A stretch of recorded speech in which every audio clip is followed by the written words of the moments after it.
Sampai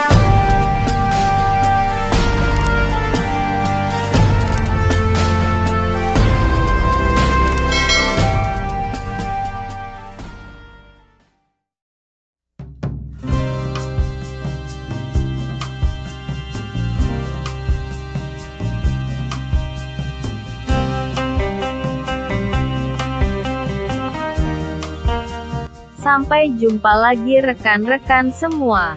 Kisah pemuda kaya yang sederhana. Episode 189. Teman-teman, kali ini kita telah memasuki episode 189. Jangan lupa like dan komen ya. Dan bagi yang belum subscribe, silahkan subscribe dulu supaya teman-teman dapat pemberitahuan jika kami upload cerita terbaru. Dan admin mengucapkan terima kasih kepada rekan-rekan yang telah mengikuti cerita ini. Mari kita dukung channel ini supaya senantiasa bisa terus menampilkan cerita-cerita terbaru. Kita kembali ke cerita. Pada episode yang lalu diceritakan, setelah didapatkan beberapa bukti jika di perusahaan ada beberapa transaksi mencurigakan, maka kini Direktur Keuangan kemudian melakukan beberapa pemblokiran beberapa username. Beberapa user itu adalah mereka yang diperkirakan terlibat dalam masalah ini. Setelah dipertimbangkan memang tidak ada kerugian dari perusahaan, namun secara aturan perusahaan memang hal ini tidak dibenarkan dan hal ini melanggar etika sebuah bisnis. Uang kontan yang didapat disimpan sampai mendekati 3 bulan dan ada beberapa yang mungkin diputar untuk bisnis mereka dan baru pada bulan ketiga ditransfer ke perusahaan. Teknik seperti ini mirip dengan pembayaran dengan menggunakan giro 3 bulan.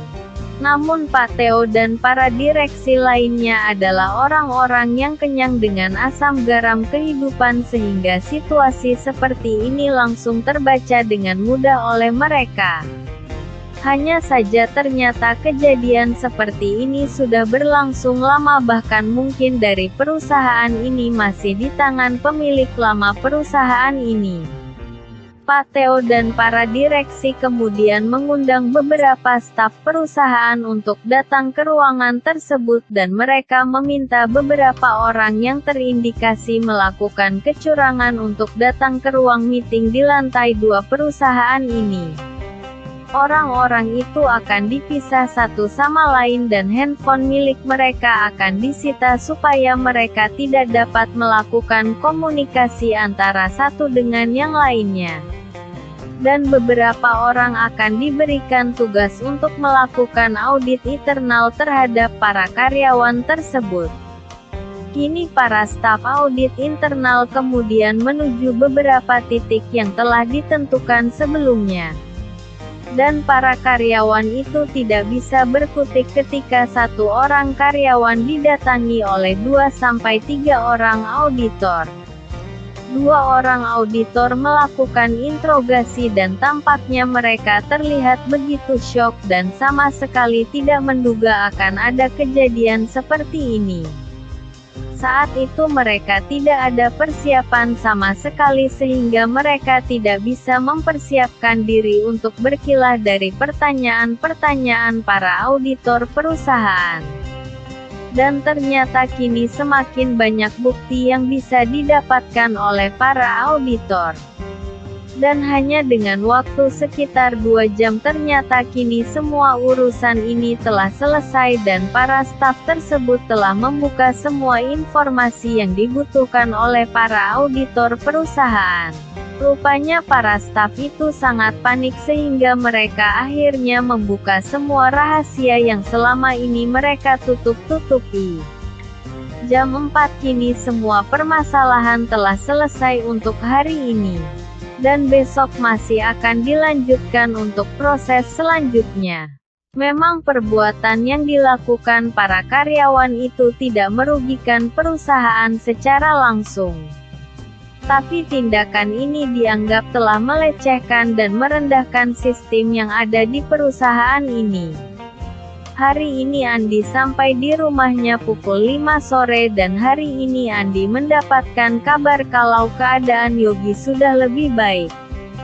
Bahkan Yogi sudah bisa diajak bercakap-cakap lagi. Dan mendengar cerita dari Fatma tersebut Andi merasa sangat bahagia. Mas, kok aku lihat Mas Andi tadi ada di kantorku ya Mas? Mas Andi lagi ketemu bosku. Ada apa Mas? Kantor apa Fat? Tanya Andi yang terlihat masih agak bingung dengan apa yang ditanyakan oleh Fatma. Alah, aku kan lihat sendiri Mas Andi ketemu Pak Theo. Jangan pura-pura deh Mas. Mendengar hal itu Andi terlihat tidak bisa berbuat banyak. Fat, sebentar ya, biar aku ke kamar, nanti kita ngobrol-ngobrol lagi.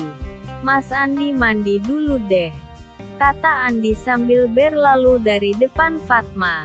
Mas, jawab dulu, napa sih? Kok malah kabur sih Mas? Kata Fatma sambil sedikit berteriak. Kini Andi kemudian dengan setengah berlari terus melangkah menuju ke kamarnya. Wah, syukurlah bisa lepas dari Fatma. Kok jadi begini ya? Batin Andi kemudian. Andi kini menjadi sedikit lega ketika telah sampai kembali ke kamarnya. Sementara itu Fatma masih terlihat penasaran. Dan di dalam kamarnya itu Andi segera berpikir keras bagaimana caranya bisa lolos dari pertanyaan Fatma. Wah, akhirnya Andi menemukan sebuah jawaban untuk menjawab pertanyaan Fatma. Dan setelah selesai mandi dan berganti baju Andi segera ke ruang tengah. Fatma yang masih ada di ruang itu terlihat diam. Rupanya Fatma terlihat sedikit kesal kepada Andi saat ini. Namun tak berapa lama kemudian Fatma kembali mengajukan pertanyaan kepada Andi. Mas tadi ngapain ke perusahaanku? Aku lihat kok Mas Andi ketemu bosku. Dan sangat jarang untuk urusan biasa bosku akan ketemu orang dari luar. Kata Fatma kemudian. Oh itu Fat, dia salah. Tadi aku sama bosku disuruh mengantar dokumen. Dan dokumen itu harus disampaikan secara langsung kepada Pak Theo. Kamu langsung saja coba tanya Pak Theo kalau kamu tidak percaya. Kata Andi kemudian. Fatma saat itu hanya terlihat menganggukkan kepalanya. Iya Mas. Namun di dalam hatinya Fatma ternyata berbeda dengan apa yang dikatakannya itu. Ah, gila saja aku harus tanya Pak Theo. Mana mungkin itu, batin hati Fatma. Dan memang tidak mungkin bagi Fatma untuk mengkonfirmasikan info itu langsung kepada Pak Theo, soalnya Fatma tidak mungkin mempunyai keberanian seperti itu. Batin Fatma, kali ini kamu menang Mas.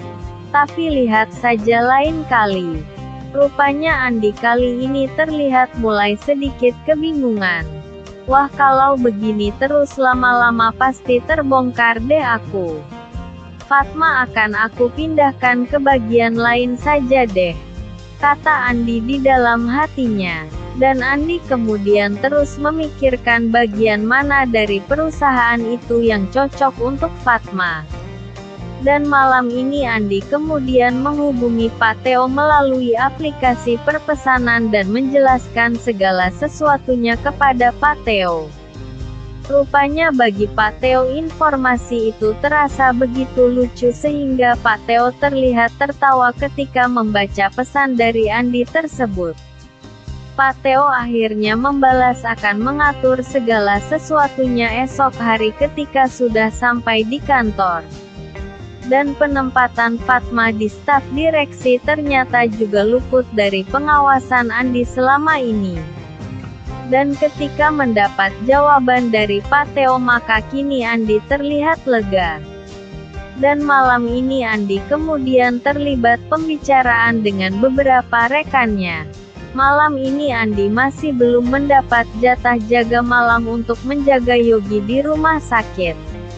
Namun malam ini Rita menyampaikan kepada Andi Mas ada tuh dokter cantik yang kasih ucapan salam, kata Rita. Widya, tanya Andi kepada Rita. Wah ternyata langsung nyambung. Jangan sampai Mbak Lisa tahu nih, kata Rita kemudian. Ah kamu Rit, dia bukan siapa-siapaku kok. Kami tidak ada hubungan apa-apa. Lagian juga sebenarnya aku kenalnya dia diawali dengan sesuatu yang kurang baik, kata Andi kemudian. Malam ini mereka berbincang-bincang sampai jam 10 malam.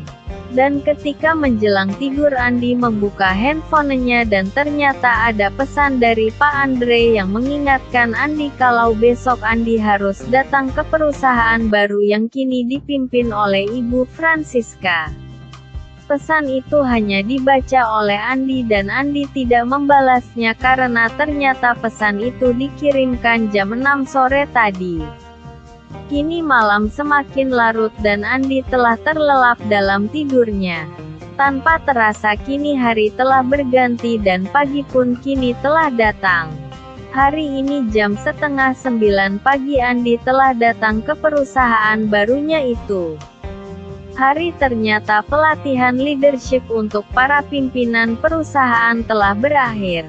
Para direksi perusahaan ini selain Ibu Francisca diundang ke pusat untuk menandatangani kontrak kerja dengan managen yang baru. Sementara itu Pak Andre dan Pak Tio juga hadir di perusahaan ini. Andi hari ini sedang berada di ruangan Bu Francisca bersama dengan Pak Andre dan Pak Tio. Pak Tio kemudian berkata kepada Ibu Francisca, Bu mungkin dalam beberapa hari perusahaan ini belum bisa maksimal operasional perusahaan ini. Soalnya beberapa direksi masih kita minta ke pusat. Dan ini kita lakukan untuk menyatukan satu misi dan visi dengan Ibu Francisca biar kedepannya kita semua bisa satu akselerasi Bu. Soalnya kalau tidak seperti itu kami khawatir kedepannya Ibu akan banyak bergesekan dengan para pimpinan yang lain di perusahaan ini Bu. Dan mendapat penjelasan dari Pak Tio tersebut kini Bu Francisca tampak tersenyum. Iya Pak saya bisa mengerti dan saya bersyukur di perusahaan kita ada standarisasi yang bagus untuk sistem kerjanya. Biasanya nanti jika tidak mampu menyesuaikan mereka akan mundur teratur dari perusahaan. Saya sudah hafal kok dengan keadaan-keadaan seperti ini, kata Ibu Francisca sambil tersenyum. Wah syukurlah sepertinya Ibu jauh lebih paham dari kami.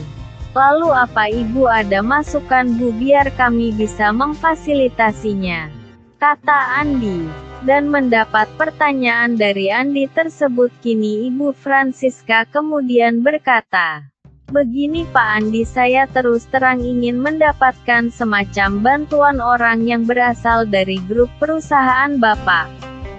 Saya ingin mendapatkan para karyawan yang sepenuhnya bisa saya pegang Pak. Dan rupanya tim Andi saat itu bisa memahami dengan apa yang dikatakan Ibu Francisca. Baik Bu saya bisa memahami. Besok saya akan kirimkan Fatma, staf direksi di perusahaan lama Ibu. Dan saya akan kondisikan untuk mengirim beberapa orang lagi. Tinggal Ibu bilang saja berapa orang yang kira-kira Ibu butuhkan. Nanti mungkin akan kami kirimkan secara bertahap Bu. Tapi intinya saya setuju dengan permintaan Ibu dan saya bisa memahami hal ini, kata Andi kemudian. Dan jawaban dari Andi itu membuat Ibu Francisca tampak tersenyum bahagia. Pak Andi kapan Fatma mau dikirim ke saya? Tanya Ibu Fatma. Besok sudah ada di sini Bu. Tapi tolong jangan bilang saya yang kirim ya Bu. Ibu harus bilang kalau Ibu minta izin Pak Teo untuk memindah Fatma. Ibu pahamkan maksud saya ini. Sebaiknya Ibu langsung telepon Fatma Bu dan sebaiknya Ibu bilang ke Pak Teo tentang hal ini. Saya yakin kok Pak Theo akan memperbolehkan. Apalagi jika ibu bilang saya yang minta. Pasti boleh kok Bu, kata Andi kemudian. Andi kemudian meneruskan kalimatnya. Begini Bu, nanti sekiranya orang-orang itu sudah sampai di perusahaan ini dan jangan lupa Ibu bawa juga beberapa staf HRD. Nanti orang-orang itu Ibu minta untuk rekrut staf baru saja Bu. Biar orang-orang baru ini bisa Ibu kondisikan dari awal dan benar-benar menjadi orang Ibu. Bagaimana Bu? Tanya Andi kepada Ibu Francisca. Dan kini Ibu Francisca terlihat tersenyum kepada Andi apalagi Andi sudah memberinya mandat untuk perekrutan pegawai di perusahaan tersebut. Dan siang itu Ibu Francisca langsung menghubungi Pak Theo. Siang ini Ibu Francisca meminta izin untuk mengajak beberapa orang staf di perusahaan ini untuk pindah ke tempat baru di perusahaan yang dipimpinnya. Namun Pak Theo ternyata hanya mengizinkan Ibu Francisca memindahkan paling banyak 10 orang dari perusahaan ini. Rupanya Pak Theo berpikir kalau mencetak SDM yang bagus sangatlah sulit sehingga kali ini hanya bisa mengirimkan beberapa orang stafnya kepada Ibu Francisca. Dan dari ke-10 orang tersebut Fatma adalah salah satu staf yang ikut dipindahkan ke perusahaan baru tersebut. Siang itu beberapa staf dikumpulkan di ruang meeting perusahaan oleh seorang staf HRD. Staf tersebut kemudian memberitahukan kalau nama-nama yang dipanggil tersebut mendapat promosi di perusahaan yang masih berada di kota ini. Fatma yang ikut dipanggil dan akan dimutasi kini dipenuhi oleh beragam tanda tanya. Dan terkadang Fatma juga berpikir apakah kinerja selama ini jelek sehingga dirinya akan dimutasi di tempat lain atau bagaimana. Namun tiba-tiba orang yang dipanggil tersebut serempak terlihat begitu ceria ketika mereka diberitahukan jika di perusahaan baru nanti mereka akan dinaikkan jabatannya dan menempati sebuah posisi baru. Fatma kali ini benar-benar tidak mengira jika dirinya yang bekerja baru 1 atau 2 bulan langsung bisa mendapatkan promosi seperti ini. Itulah kisah pemuda kaya yang sederhana episode 189. Terima kasih kepada rekan-rekan yang sudah mengikuti cerita ini.